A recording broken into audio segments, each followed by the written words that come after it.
Hindi po bagay sa isang senador ang magbigtas ng mga salitang ganyan. Dapat po ay kagalang-galang tayo kahit hindi tayo nagkakasundo.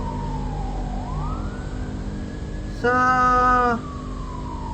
mga binigkas ni Erwin Tulfo, parang takot ng bumoto sa mga Tulfo na ito dati akala ko mga matulungin nitong mga lalaking ito. Kasi yung Raffy Tulfo nga naman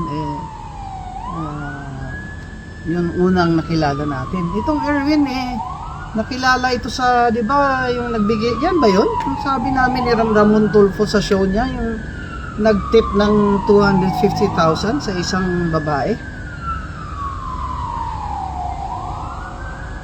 Masakit naman po pakinggan yung hindi daw niya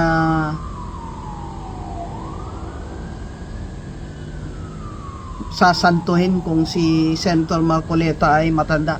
I don't care kung gaano kakatanda dyan. I don't care kung nag-Senate President ka at nag-Speaker ka. Kwelyuhan daw niya si Senator Marcoleta.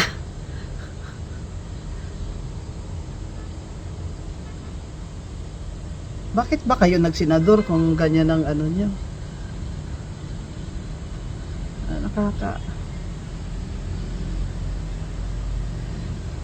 She's the worst Senate ever. I have seen, at a young age, at 27, nag-mayor na ako kay President Cory. Nakilala ko yung mga senador dyan. Ay, napakagaling po. Senator Salonga, I was quite close to him. Senator Zig, Senator Gingon. Kahit hindi sila nagkakasundo wala akong bigkasan ng bastusan at physical harm. Because Erwin Tulfo is already threatening to do physical harm on Senator Marcoleta and Senate President Cayetano. Subukan nyo kaya. Subukan nyo lang. Hawakan si Senator Marcoleta. Nakita nyo ba yung libu-libong taong sumalubong kay Senator Marcoleta katapos ng hearing? Hindi po nyo nakita, tingnan nyo uli yung news. Gusto nyo bang gawin yan talaga? Para masalubong nyo yung libong-libong tao? Ang galit sa inyo. Kaya dapat tayo pong mga butante, matuto na po kayo.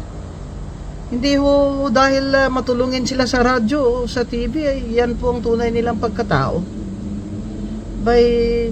Dapat si Erwin Tulfo ay mag-apologize sa kay Senator Marcoleta at si Senate President Cayetano.